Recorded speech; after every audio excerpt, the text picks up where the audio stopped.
Oh no!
Again, everyone, I am Germain, and welcome to fresh, brand new shows of INFOcus, People and Places.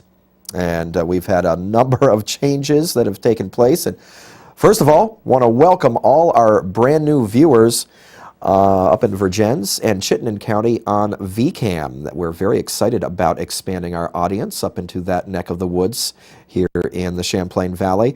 Also, we want to welcome back the viewers up in Bristol on NEAT Television, Northeast Addison Television up there. Great to have you folks back.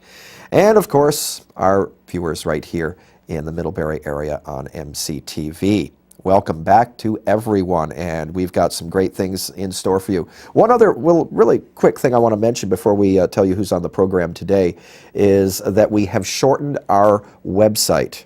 We've just been concerned that, the long website address has been confusing some of you. You just can't get used to that. And I, am right there with you. So we have shortened it. It is now infocusvt.com to get to our website and all the information you could possibly want about this program. Again, infocusvt.com. We promise right now, I make a promise that you will have that memorized by the time maybe the third or fourth show is done. You'll be used to it at that point. All right, let's get into what you are used to. Some really good educational, informative programs, fun stuff here on INFOcus, People and Places. Speaking of new things, we have got a new addition as far as a personality on this program. Ben Vessa is his name. He is a jack of all trades, and he has offered his expertise, his knowledge of many, many different things to us here on the program so that we can get you out there some great information and learn you some stuff by the time this season is all done. He is a jack of all trades, but as I mentioned, his name is Ben, so we have dubbed him Ben of all trades. And we're hopefully going to get him used to being called that. He's resisting a little bit, but he's a good guy. So Ben of all trades, we will be talking about some spring maintenance on your outdoor lawn equipment, things like lawnmowers, garden tractors, and weed whackers, and the like. So we will be heading out to his shop in just a bit to find out all about that. We tend to introduce you to some strange creatures that we have found locally around here. And the latest is going to be the emu. I'm sure you've heard of emus. You may have seen pictures of emus. Well, recently I got up close and personal with some emus at the Millhouse Farm in Goshen. Tim and Melissa Gibbon have invited us out there to get up close and personal with these very peculiar looking flightless birds. So we will introduce you to the world of emus at Millhouse Farm in Goshen in just a bit. But when we come back, it is that time of year. Play ball. Baseball is back, and I am very grateful. Yes, indeed. We are going to talk baseball with a championship team here in the Green Mountain State. We wish it was the other team to our north, but there is a collegiate baseball team over in Barry Montpelier that we want to introduce you to. Brian Gallagher, the general manager, with some local ties, as a matter of fact, will be joining us. He is the general manager of the Vermont Mountaineers, out of the New England Collegiate Baseball League, who will be playing very soon again. and they have won back-to-back championships in that league. We will find out all about that, even show you up close and personal with the trophy, as Brian joins us in the studio when we come back. Brand new stuff right here on INFOcus, People and Places. We'll be right back.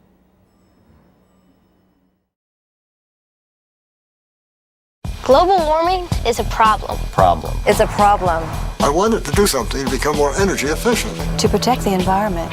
To protect the future. So I turned to Energy Star for help. Energy Star is helping me be part of the solution. Everyone can join the fight against global warming. Go to EnergyStar.gov to learn what you can do. Together, we can all make a difference.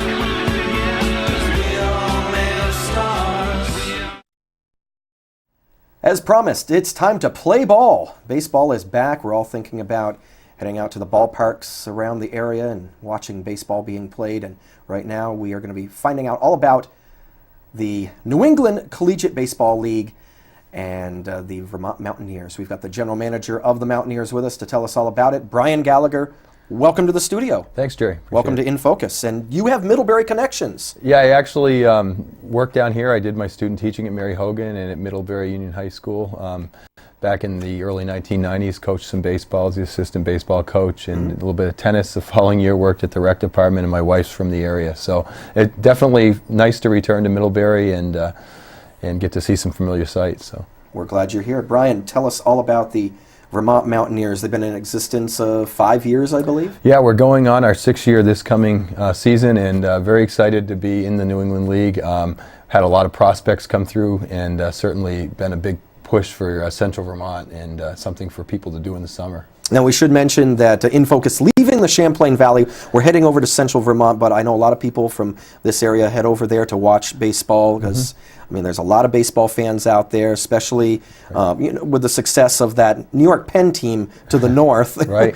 Baseball's gotten a lot of attention around here, and of course, Tyler Pelland with the Cincinnati Reds now. We wish him the best of luck. Baseball is in the spotlight here in the Green Mountain State. It really is. When we first started this a few years back, it was one of those things where Vermont was the first franchise in the New England League. There's 12 teams in the league.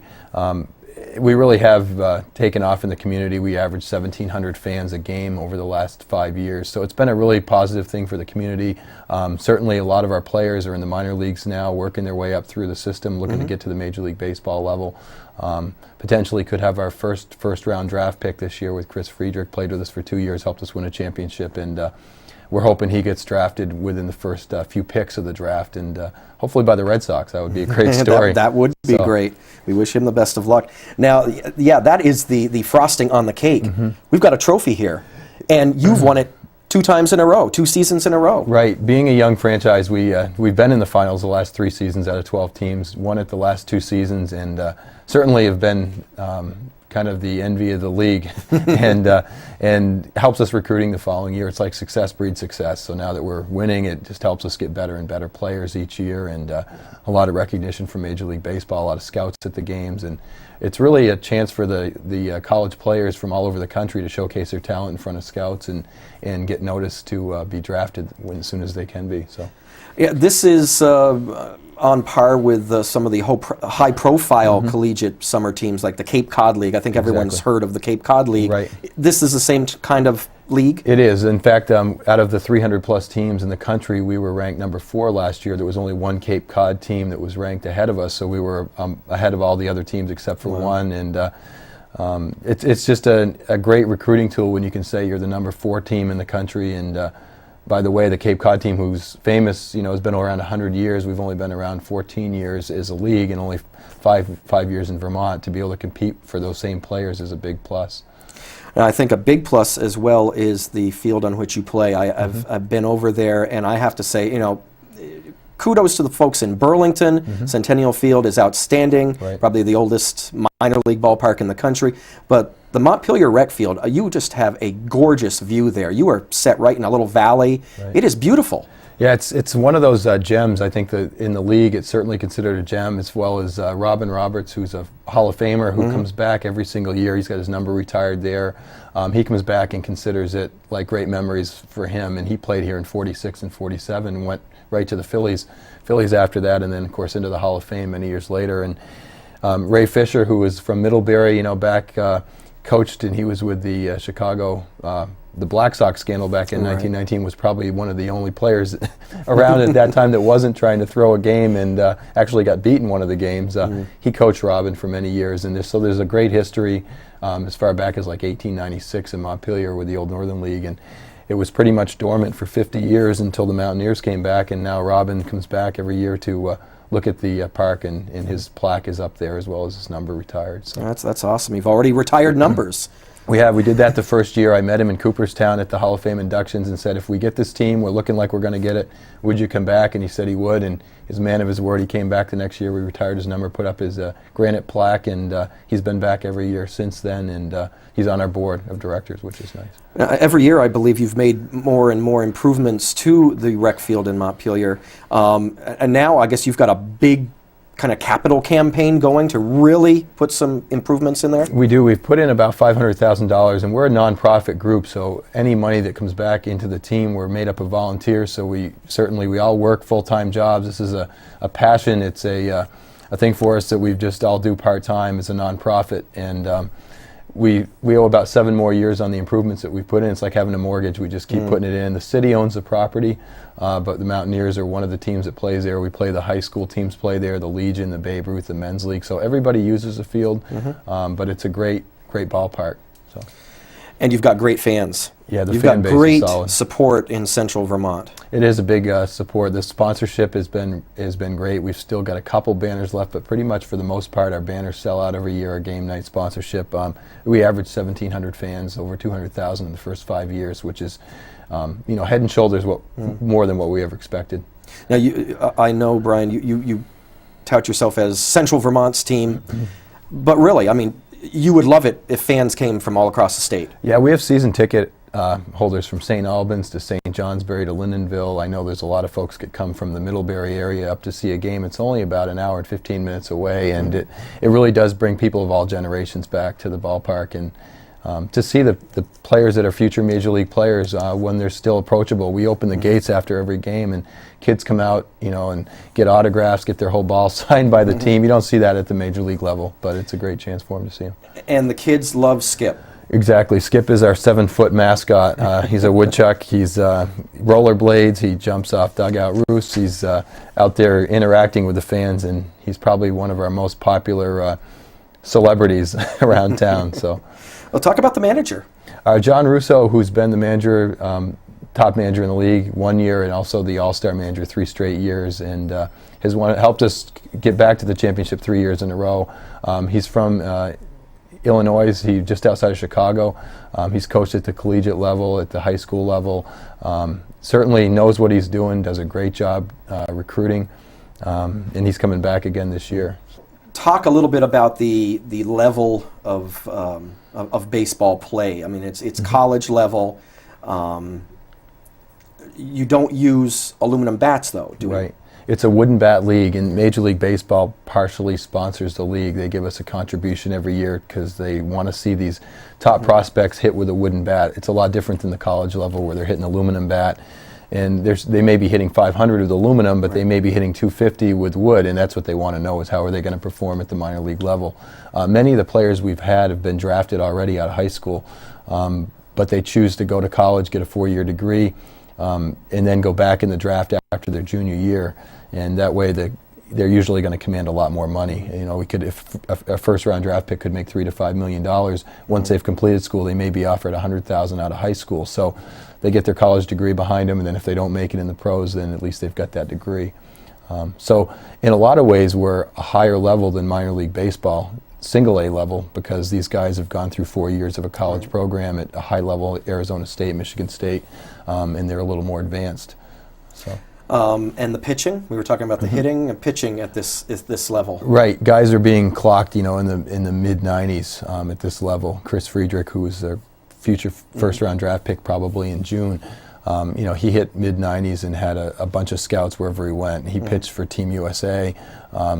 Team USA actually came back to play against us last year. We lost to him, but that's not a bad thing. They've only been beaten by 2 teams in the last 10 years, I believe. But it was a 7-2 respectable game, and it was a close game all the way through. So, yeah, it's one of those things where it's up there with the best of the best college level teams, and certainly above many minor league teams. So. Do you keep up with modern technology? Can you get the games on the web or anything like that? Yeah, games are broadcast, I understand. Yeah, we have local radio stations, but we also have all our games broadcast over the internet, so you can get free audio for all the games by just logging on to the website, and you also can do a pay-per-view for the video and the audio combined around the country. So we have a lot of parents, a lot of fan support, you know, from the local communities where these players. So you're kind of committed to doing that kind of stuff. We are. Every game in the league is on the video and the audio stream, so you can have your pick. You can either watch it and pay a small price for it, or you can get it for free. And we should mention, of course, that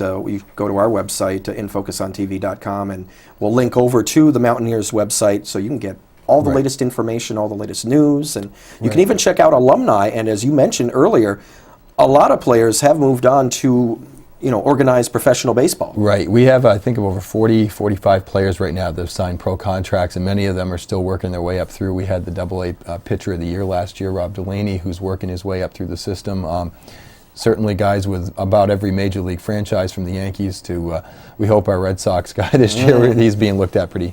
And it would be great to see him in Boston being a left-handed And what's pitcher. that name again? Chris Friedrich, and he's one of those guys that you'll hear a lot about, I think, in the future years when he gets to the major league level. He's kind of on the fast track, I think, once he gets signed. So wonderful, wonderful. Well, we wish him the best of luck. Wish you the best of luck, Brian Gallagher, General Manager of the Vermont Mountaineers. Again, go to our website, INFOcusOnTV.com, and we'll link right over to their site, the Mountaineers site, and get all the latest information. It's a 42-game schedule. It begins mid-June? Yeah, June 7th is our opening night away, and then we'll be home, I believe, on the 9th. So we're early June through early mid-August is when the playoffs finally end. So. And if people are not familiar where the Barry-Montpelier area, to get to the Montpelier Rec Field, again, we'll link over to their site. You can go on there, and there's directions to the ballpark. Right, exactly. Everything's on the website. So that's great. Wholesome family fun, Central Vermont's team, and congratulations again, champs in 07, just like in 06.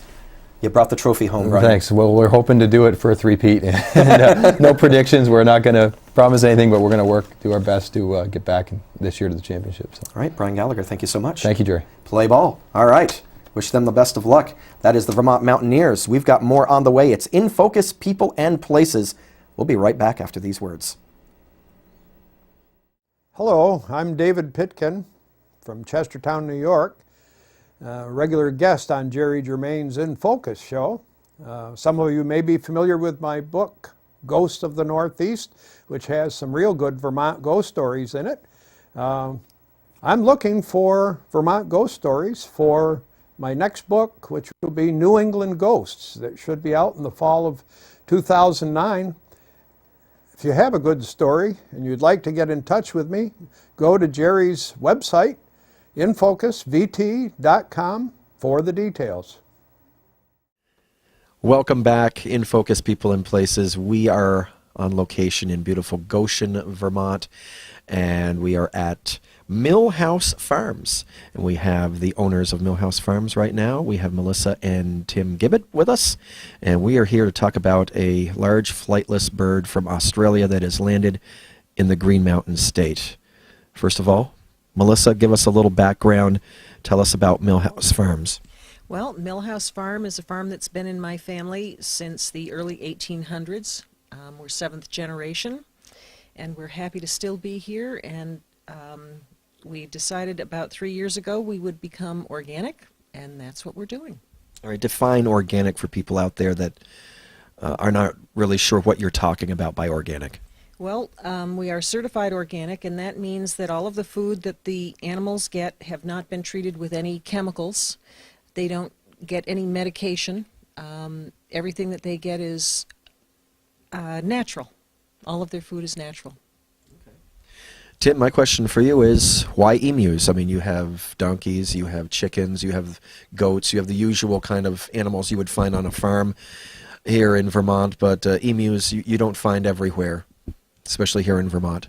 It was a family decision. We have a lot of different animals. We like the reach of animals, and that there's always something here for everyone. And the emus came up as an option through one of Melissa's net finds, and we decided why not. There is a group of emu raisers in Vermont, and the price has come down considerable from the original emu in Vermont, and we decided we'd give it a try. This is only our second year, and hopefully we'll be able to make it productive and financially agreeable to keeping them. Apart from the financial aspect of it, what attracted you, what intrigued you about emus? Well, I think the thing that attracted me about emus is the fact that their meat is very high in protein. Not only do you have the meat that you can sell, you have the oil that you can sell, and the oil has a lot of healing qualities. And so we thought about the oil. You can sell the skin after you have processed the bird, and the skin is used for belts, shoes, pocketbooks, and then the feathers are used for people who tie flies and do craft projects. So you can use every bit of the bird. Tim, what did you know, what didn't you know about emus going into this? What's interesting is I was familiar with the other ratites that we have on the different continents. I was familiar with the ostrich, like most of us, and also the very small kiwi, which is a New Zealand plant. What I didn't know was that the emu was Australian, and we have the causeway in South America, and the ostrich is African. And then there's also a tinamou, which runs in the Philippines and Australia. So there are 5 or 6 different ratites, and they develop differently on different continents.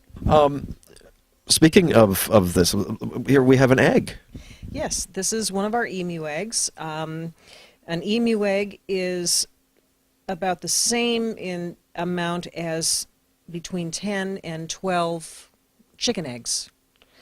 And it's a gorgeous egg. It has many layers, and if we don't hatch them out, then we blow them, and they can be used for craft projects. You can actually carve on the egg and have some beautiful craft work and pieces of art from them. Tim, here in Addison County, we have a wide variety of alternative agricultural ideas going. We have buffalo, we have alpacas, we have llamas. So I guess it's only natural that we now have emus. Correct. I think Vermont invites entrepreneurial farmers, organic farmers.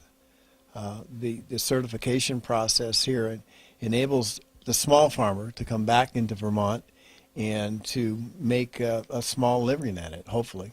And that's what Vermont promotes, and we like that. It's good. As far as the environment goes, climate-wise, how is it for animals like emus that are from Australia, where normally kind of warmer down there and drier? Well, we think of that, but Australia is a large continent, and it has a full range of winter and summer, just like we do. In fact, some of their southernmost parts have a harsher winter than we have here. So actually we're at just about the opposite parallels that we are with Australia to their native homeland as we are here in Vermont. Melissa, as we get set to head out to see the actual birds, what has been the most interesting, probably the jaunt down the highway, but what are some experiences that you've had, some things maybe you've learned that you'll never forget after your experiences with these flightless birds? They're very friendly, which surprised me. I didn't think that they were going to be as friendly as they have been. However, we handled them a great deal. One of the things that I've enjoyed the most is watching them dance. And if I whistle to them, then they all dance, and they do these incredible dances. that are just lots of fun. They jump up in the air and do circles, and They don't fly. They do not fly. They're just very entertaining. Very entertaining. Well, just seeing all the animals and everybody around here, this is a very entertaining place. Yes, it is. So people are invited out? Absolutely, people are invited out, and we will be happy to entertain them. I think that's one of the things we do best. So well, let's just throw out here, shameless plug, where are you located? We're located on Route 73 East, just outside of Forestdale on the way to Goshen. At the foot of the mountain. At the foot of the mountain, yes. Very easy. On the Neshabie River. Speaking of easy to find, I understand that we're going to head out there right now, right across your dooryard, and head into the emu pen. 120 feet. We can do it. I think so. I don't even think I'll break a sweat. Not today. All right, so we're going to head out there, and when we come back after this quick break, you will be up close and personal with that big bird from Australia, the flightless emu.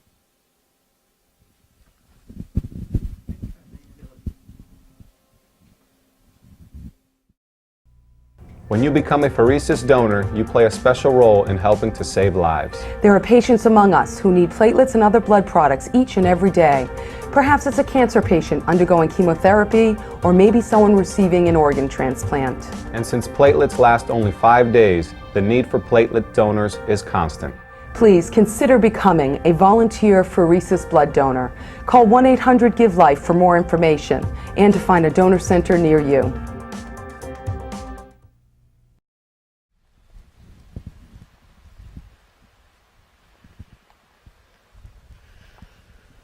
So Tim, here we are in the emu compound. Yes. And here's one of the emus, up close and personal and snowy. Getting very used to us. So tell us about this incredible animal. It's one of 5 fundamental ratites. The emu is home to Australia. We've had him here for 2 years here on the farm. This is only our 2nd year. These are young. These are actually just 2 years old, the 7 that we'll see out in here. And apparently they're still getting used to the ice. The ice, yeah, hard to get used to with 2 feet, just like us. It's more interesting seeing them slide around. True. And they're very curious animals. We have over here, we have the male and the female. The male being a little bit smaller and having to do most of the work during the gestation and the egg raising process. So Tim, talk a little bit about the setup, how you have this all organized here. But what we've done is we have 2 proven mating pairs that are, one pair is 4 and 5 years old, the other one is 2 and 3 years old, and 3 and 4 years old. The 7 young ones are in 2 different pens and are out here in a mixing yard in hopes that during this breeding season that they will pair up. And they pair, similar to geese, they pair up and would like to stay with their mate for life if possible. Mm-hmm. We're seeing a little bit with the ones that we just looked at, we're seeing a little bit of them hanging out a lot more together. The only way that So they're in the dating process? They're in the dating process. The only way that I can distinguish the male and female without some physical characteristics would be to paint them. We've tried a number of different tags and stuff. And not easily. The female's usually a little bit larger, and in the pens with just 2, I have a good chance of getting it right. 50-50. Mm-hmm. But with the other 7 young ones, we have, I'm sure, quite sure, 4 female and 3 male. And of the 2 that we just looked at, I know that those 2 are that, and because of the sounds. Mm. And so we have a distinct drumming sound that the females make often and regularly. And sort of a growling sound for the males? It's growling, exactly, growling for the male. So while we're out here, we've heard some earlier. More. Now, the whole mating thing is obviously eggs. Correct. Eggs are what we would like to do, and then we'll go to incubation. We may let the male actually try and do some of the hatching. We might also then just raise them, and oil is probably the most financially rewarding product of the bird, and we may go that route, we may not. We don't do a lot on the farm. I know some farms do the meat route for the meat. Yeah, the meat root is there, but it's still secondary. It isn't the meat. They're after the rend money is. It's like the maple syrup of the product. And the meat is secondary along with their feathers, scrimshaw for eggs. They use their claws and stuff in different types of art and ceremonies. So there's a number of uses, but you're primarily looking for the eggs. Exactly. We'd like to sell the eggs and then to raise the mating pair and have whatever market we can find for eggs be what we do. So you need to have a lot of patience. We do. We're working on it now. We hope that this area will satisfy them in their needs, their environmental needs. It's a little noisy with the public route here, and anything farther away would require a lot more work on our part, but we could change fences. Part of this fence was here. We changed fences, put up permanent huts, and hopefully some water, because they still need the warm water every day. Well, let's go look at some of the other animals that you have here. How many emus do you have in all currently? 11.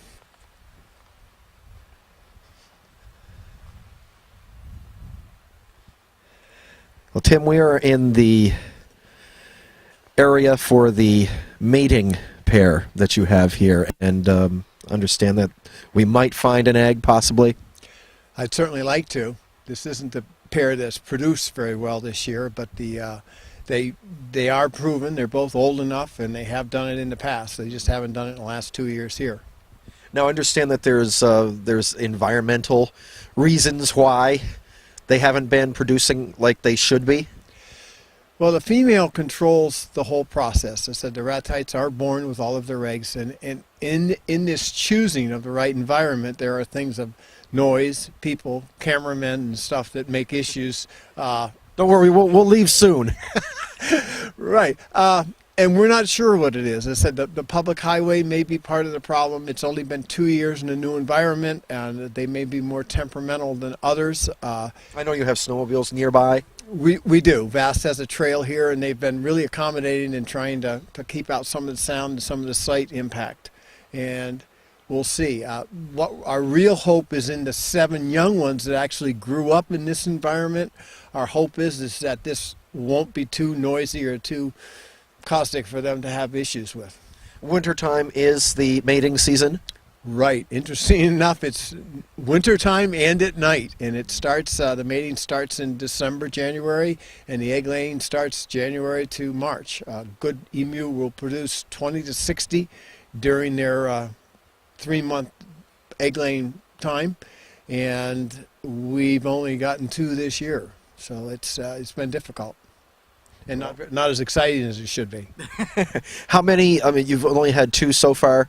How many would you have if it was a perfect world? I would like to think 40 per mating pair. And we have the 2 mating pair here, and out of the other 7, we'd like to have 3 mating pair.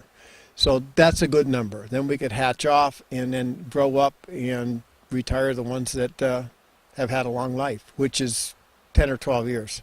So do we want to go over and visit the mating pair and see if there's any eggs to be found? Yes, I think they'll come right back up to the cameraman. Okay, let's find out.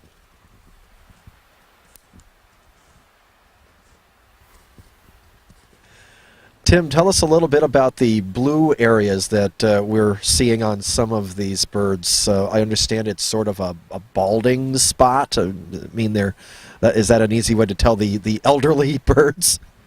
No, actually, it's more about their habits. Where they run the fence, they'll brush up and down, brush their neck. In this case, up and down on the fence, up and down and sideways as they move and do their up and down and turn around. And they turn around right on the fence, and that's this blue spot that you see here.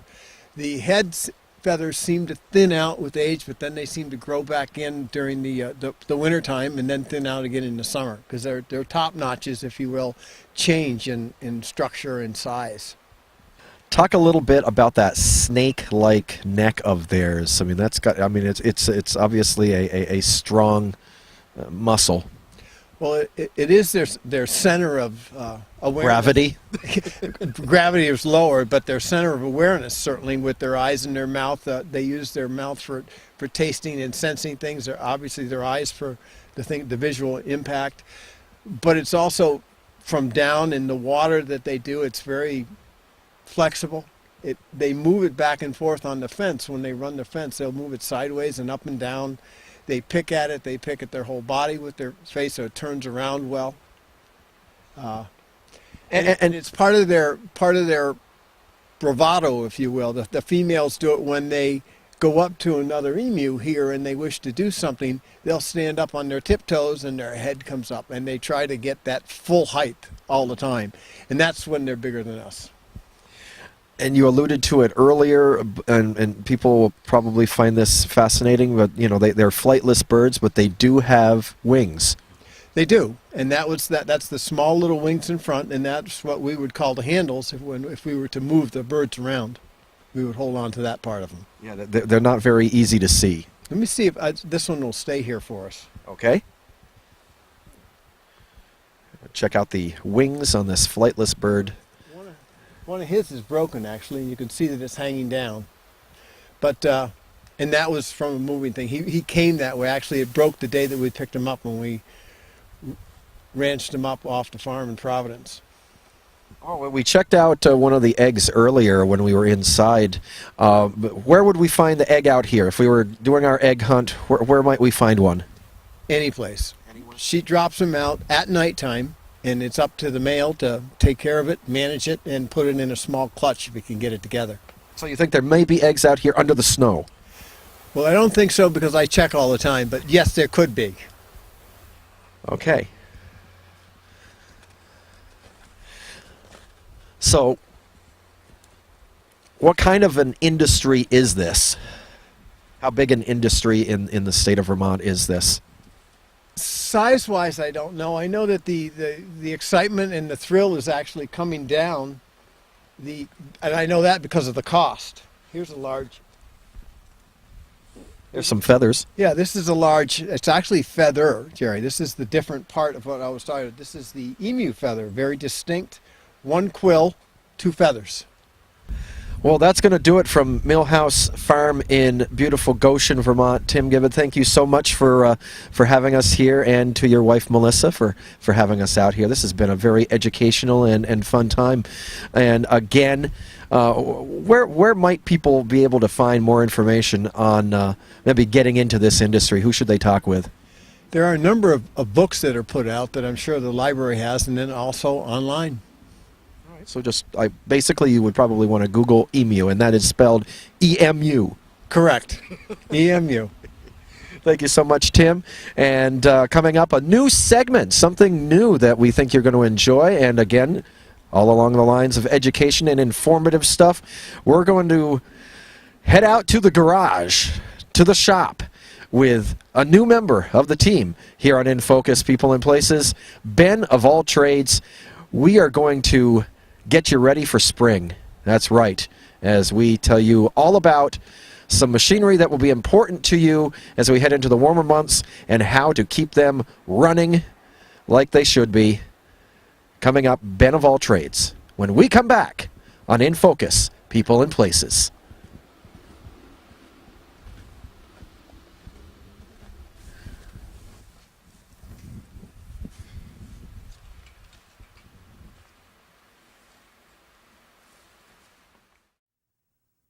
Hi everyone, I'm Germain. Next week on INFOcus People and Places, we will introduce you to the wonderful world of the Ilsley Public Library on Main Street in downtown Middlebury. We'll talk with the director of the Ilsley. That would be David Clark. He'll be joining us on the program talking about books and videos and the internet and all the other things that the Ilsley has to offer other than the traditional book.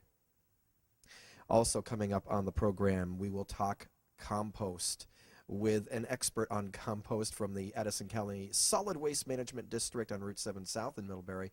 We'll be joined by Don Magliani, who may even bring some compost with him. Who knows? He may mess up the studio, but you're going to be an expert on compost, what it is and what it's good for, how to make it, all that wonderful stuff as we talk with Don Magliani. And last but certainly not least, we will talk with one of Middlebury's finest, actually a couple of Middlebury's finest. We'll talk with Officer George Merkel of the Middlebury Police Department and his dog Blade.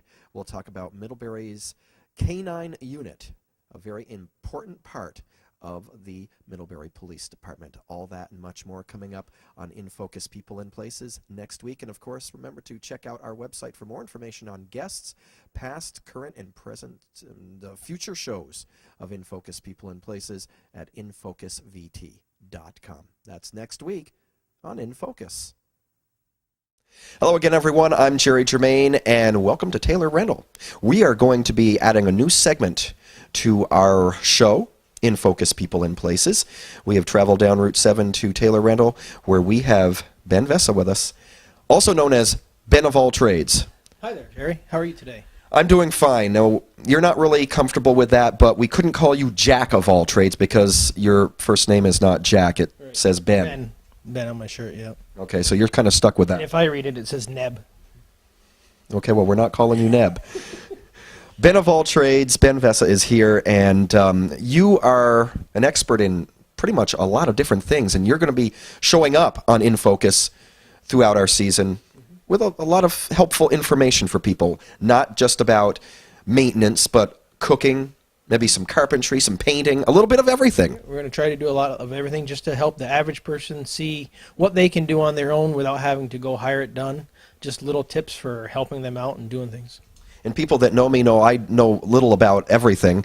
So I'm going to be paying attention. You can even give me a quiz, maybe. Maybe a quiz, but I don't know. I would really embarrass myself because my memory is going too in my old age. But that's another story.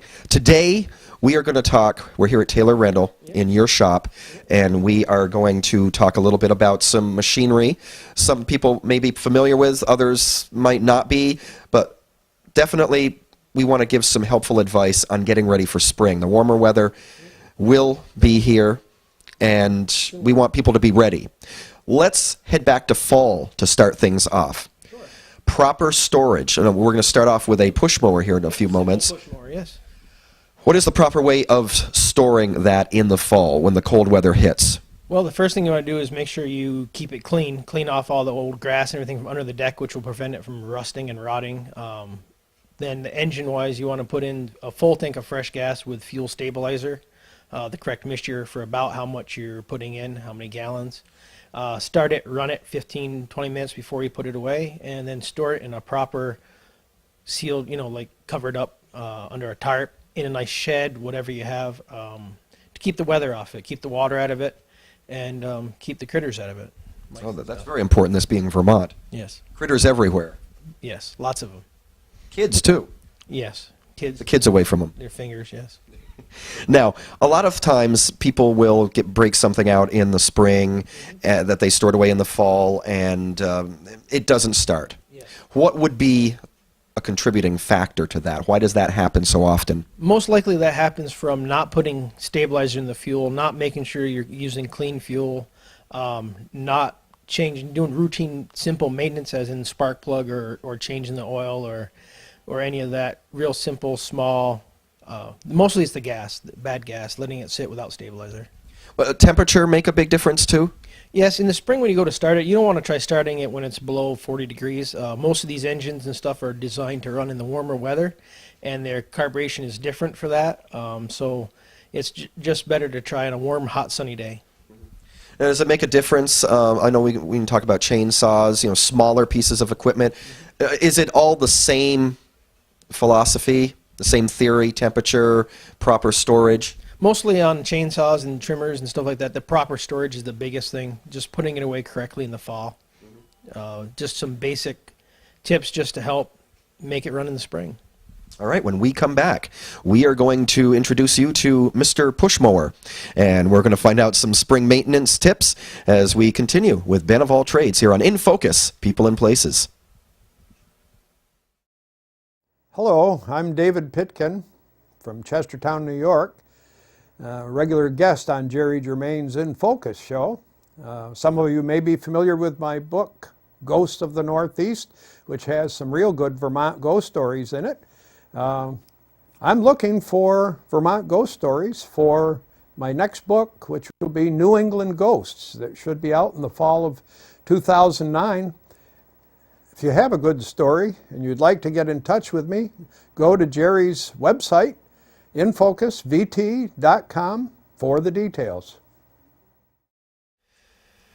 Ben, here we are. Here is the lawnmower. So let's just say we've taken this out of winter storage. What is the first thing that the owner should bring their attention to? Well, in my opinion, the very most important first thing is to keep it running, and to make it run is to check your oil. And to do that, on most mowers have a oil dipstick or a oil cap to remove. So on this one has an oil dipstick, so we'll just remove the oil dipstick, pull it out, wipe it off, put it back in for a second, pull it back out and check and see, and yes, this one is indeed okay. It's in the full mark. INFOcus People and Places, the only show where you get up close and personal with a dipstick. I just had to say that. The next thing you should probably do is check and your air filter and filter carburation system to make sure that there's nothing in the way there, and that the filter's not clogged. So you get to that side of the mower. And on this particular model, it's really simple. It says right on it, rotate to remove. So we rotate the filter to remove it. And No, not all lawnmowers, not all companies that make lawnmowers, I mean, put instructions like right all over the machine. A lot of them do, but, you know, and of course sometimes they wear off too. Right. So you don't have the instructions on there. Exactly. So then you look to your owner's manual, and they should show you proper maintenance in your owner's manual. Some are screwed on, some are held with one screw, some are held with two. You just have to look at it and see. This one here, you turn to take off, and I can see that it's very dirty, so we're going to change it. And when you replace parts on your mowers, I recommend using regional equipment parts. They seem to fit better and work better, and they're correctly made for that engine or mower. We got the new filter, just put it back on, and the filter's changed.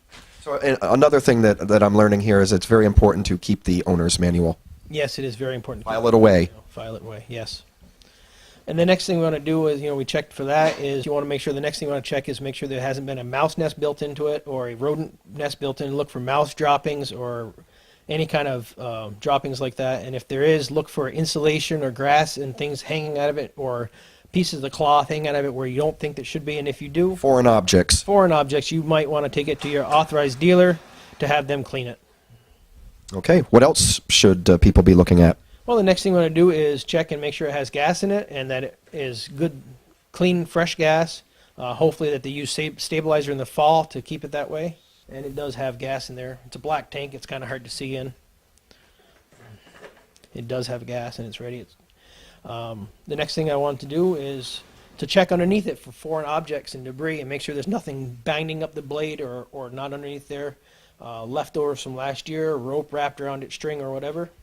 And in order to do that, you want to pull the spark plug out, wire off, so that it doesn't fire up and run with your fingers underneath it.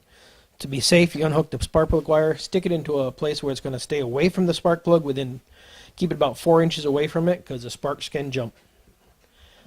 Tip the mower up with the spark plug up on most models, works well, and look underneath it. And in this one here, I can see that there is some debris and some grass, so I want to remove the grass that's in there. Want to use a putty knife and a scraper to scrape anything that's stuck on it underneath there, just to see. Now this is pretty much a one-person job. I mean, should you have somebody helping you with this? A lot of people a lot of people don't have the option of having a bench like I do, so it's on the ground. So if you stick the handles underneath a picnic table, that will help hold the mower, so you can use your hands to scrape it and clean it. Obviously safety first with all things. First, with all things, yes. So you're cleaning out the debris from inside there.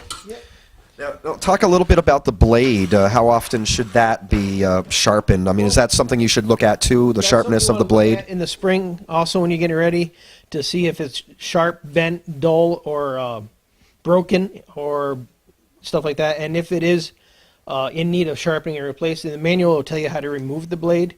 And you can take it somewhere to have it sharpened, or you can sharpen it yourself if you're capable with a normal grinder. All right, so we're done underneath the machine. What else before we are ready to start cutting the grass?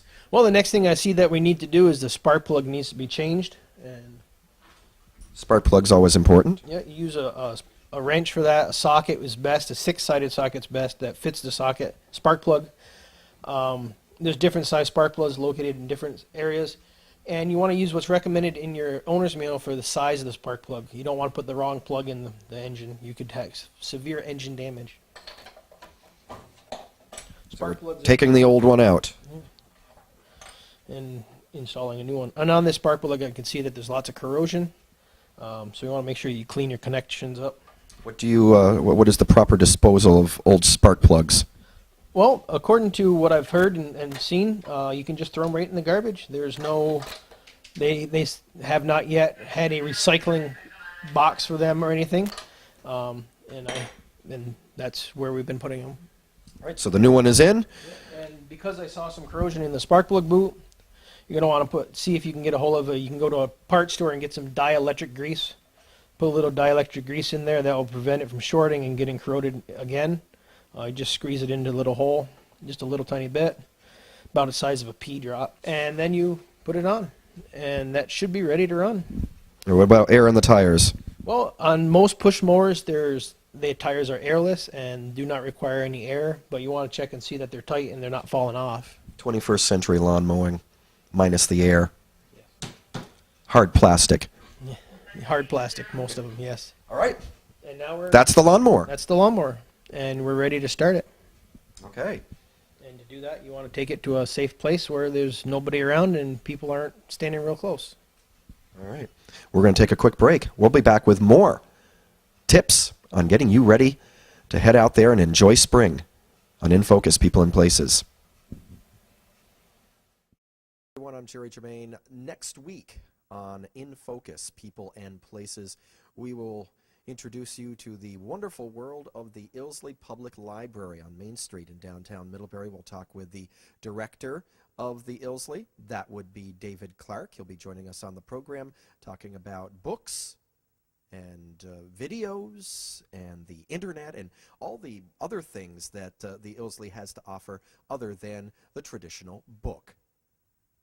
Also coming up on the program, we will talk compost with an expert on compost from the Addison County Solid Waste Management District on Route 7 South in Middlebury.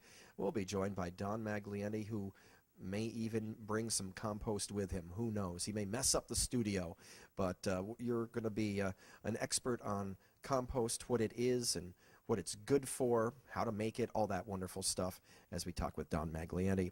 And last but certainly not least, we will talk with one of Middlebury's finest, actually a couple of Middlebury's finest. We'll talk with Officer George Merkel of the Middlebury Police Department and his dog Blade. We'll talk about Middlebury's canine unit, a very important part of the Middlebury Police Department. All that and much more coming up on INFOcus People and Places next week. And of course, remember to check out our website for more information on guests, past, current, and present, and future shows of INFOcus People and Places at infocusvt.com. That's next week on INFOcus. Welcome back. We've got the granddaddy of them all. We've got the riding lawnmower. Basic riding lawnmower. And basically, as you were telling me, this is similar to all the others, except it's got 4 wheels and it's bigger deck, seat, steering wheel. Yep. It's a lot heavier. A lot heavier. It's the basic service of the same mowers. You still have to check your oil first. You still have to do that stuff. We'll start with that very simply. We can just check the oil. As we did with the other ones, you have to read your manual to find out which way and what and how. This one here is just basic. Wipe it off, set it in, checking it is full, put it back together. Next thing you want to do is check the air filter, pop it off, look at it, unscrew it, whatever kind you have. Make sure it's clean and not clogged up. Put it back in if it's okay. This one's okay, good for another season. If it goes back in. Goes back in, all right. Check for your spark plug, the same as the other ones. See how they're, what kind of shape it's in. Check, make sure it has gas in it, and that you've put stabilizer in it so it's fresh and ready to go. Now, as I said, for convenience of here, most people don't have this, but you want to check under your mowing deck, check for objects and things. Convenience here and for filming, we're going to pick it up some. so we can look around it and show you an easier close-up picture of everything.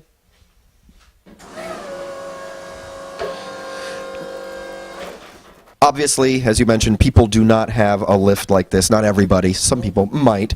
But what are some safe, again, safety first, what are some safe ways of getting this up so that you can work underneath it? Well, the safest thing is first you got to ask yourself, are you comfortable putting stuff under this? A jack stands, car ramps. Are you comfortable being under it that way? Have you done it before with your own stuff? And do you have the equipment to do that? That's the first thing. If you're not comfortable, take it to your authorized dealer. If you are, and you've done it before, safely jack it up, put jack stands underneath it, and be safe about it. Take your time and do it right the first time so that you don't end up getting hurt. Okay. So let's move around here and show us some other things that we should be looking for. So the next thing you want to check is under the mower and look for things. Look for bent steering parts, bent rods, unclipped rods, rods hanging, cables hangings, belts hanging.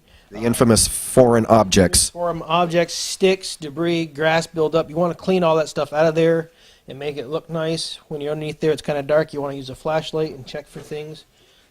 Make sure there's no sticks and debris underneath there. Other things you want to check is your tire pressure. Make sure your tires aren't flat. Like I said, they all look good except I got one back here that's a little soft, so I'll go over that real quickly. Use a tire pressure gauge. Most on these, your owner's manual is, again, the best thing you can look for to see how to do this and check it and what it should be at. This mower likes to be at 8 pounds and we're at 4 pounds. So if you have compressed air or an air hose, that's great. You can blow it up. Even a bike pump will work because it's very low pressure. That might take longer though. It takes a lot longer. There's a lot of work to it. When I fill this up to about 8 pounds, oh, I've gone a little high, so then you just let some out until it's correct. It might take you a few tries to go back and forth to get it right.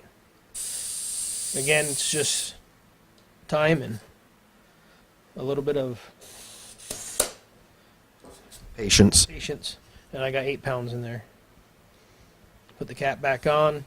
Again, like I said, follow your owner's manual on all this stuff and you'll be a lot better off just to read it and go over it and check it. And anything you do not safe and feel comfortable doing, again, you should take to your authorized dealer and they'll help you out. At what point should people do that? I mean, at what point should they bring it to somebody like you? When they're frustrated, when they're discouraged, got major questions? When they're frustrated, discouraged, or they see something that they know they can't do. The belt's broke off, it's routed all kinds of different ways around all kinds of guards. Hey, I'm not able to do that. The manual's not explicit on how to do that. You call up your dealer, they can either come get it or you can set up a time for them to bring it in and they can help you out with that. Ben Vessa, Ben of All Trades. Thank you so much, sir. Thank you. Thanks again for joining us today, folks, here at Taylor Rental, Route 7 South in Middlebury for this Ben of All Trades segment. We'll have more with Ben. I understand he's got some things that he's cooking up his sleeve. As a matter of fact, next time we encounter him, it may be in the kitchen, so don't miss out on that. And, of course, you can find out all about upcoming segments, past, present, future, all the information you could possibly want on INFOcus People and Places by going to our newly shortened web address. Go to infocusvt.com now, and you'll find out information on the shows, Ben, myself, a lot of the cast of characters in front of the camera and behind the camera. Want to thank the Gibbets down in Goshen for allowing us to check out their fascinating emus today. Also, Brian Gallagher, General Manager of the Vermont Mountaineers baseball team over in Barre, Montpelier, as we get ready for another season of baseball around the Green Mountain State as well. And, of course, a big thanks to all the fine folks here at Taylor Rental in Middlebury for allowing us to come down here and get you ready for spring as far as your machinery and mechanical stuff goes. Again, thank you for tuning in. Remember our website, infocusvt.com. Until next time, I'm Jerry Germain. Take care. Geez. Thanks a lot. Just added a few years to my... That didn't make any sense. You took a few... I knew what I was...